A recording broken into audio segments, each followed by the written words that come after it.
Vincent Hugeux, grand reporter à l'Express, service international, spécialiste supposé de l'Afrique et du Moyen-Orient, essayiste et par ailleurs enseignant à Sciences Po en master de journalisme et à l'École supérieure de journalisme de Lille.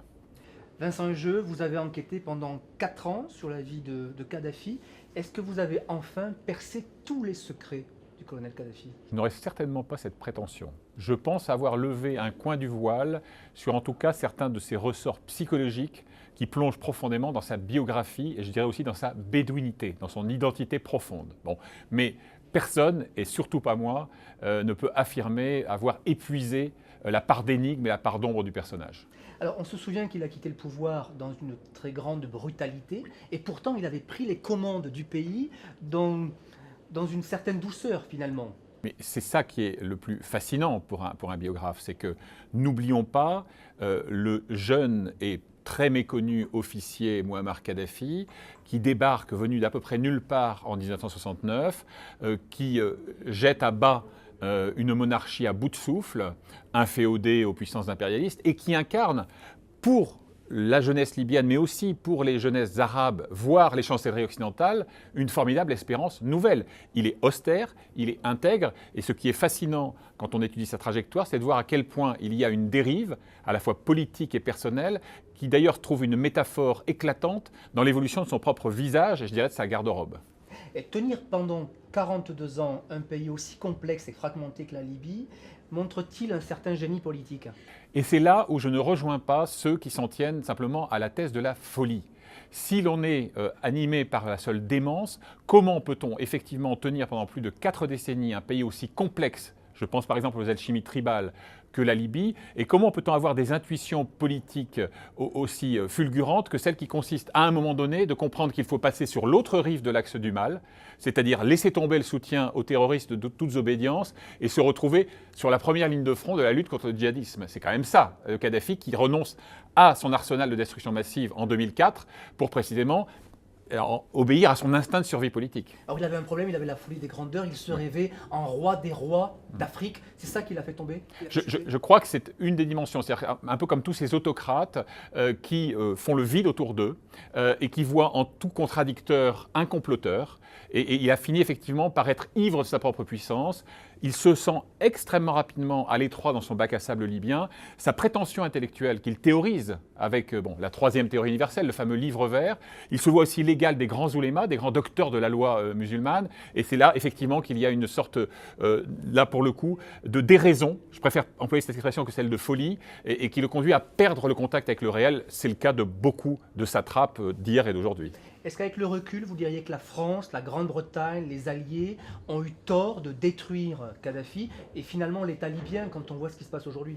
Il faut se méfier du révisionnisme instantané qui conduit à réévaluer un régime au regard du chaos qui lui a succédé. Mais s'il y a une faute, et à mon avis elle est absolument indiscutable, c'est de n'avoir jamais pensé l'après-Kadhafi.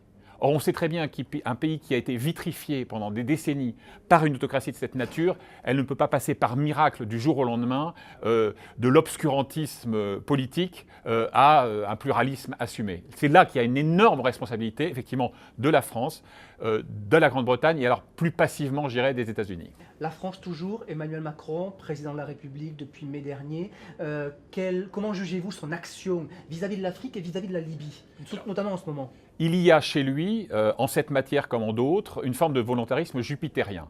Mais je suis navré, quand il réunit à la Celle Saint-Cloud l'été dernier Fayez al-Sarraj, qui est donc le Premier ministre d'un gouvernement sans pouvoir, reconnu officiellement par la communauté internationale, et son grand rival, le maréchal Khalifa Haftar, qui est en gros l'empereur de l'Est du pays, et qu'il croit qu'il va résoudre par la seule grâce de son intelligence et de sa volonté un conflit aussi complexe, là je crois qu'il fait preuve d'un tout petit peu de candeur politique. Cela dit, il a eu le mérite d'essayer ce qu'aucun autre n'avait réussi jusqu'alors, pas lui non plus pour l'heure, et puis il a aussi le mérite d'accompagner ce mouvement pour faire sortir, sur le devant de la scène, l'obscénité absolue de cette traite négrière qui est pratiquée sur le sol libyen aujourd'hui, dans le grand vide, dans le grand chaos que l'on évoquait à l'instant. Alors on ne peut pas parler de Kadhafi sans parler de Nicolas Sarkozy. Évidemment. Et du financement Oui. supposé de sa campagne électorale par le colonel.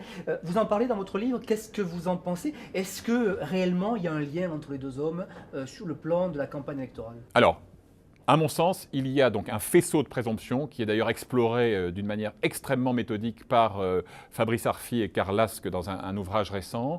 Il y a donc, à mon sens, une suspicion légitime.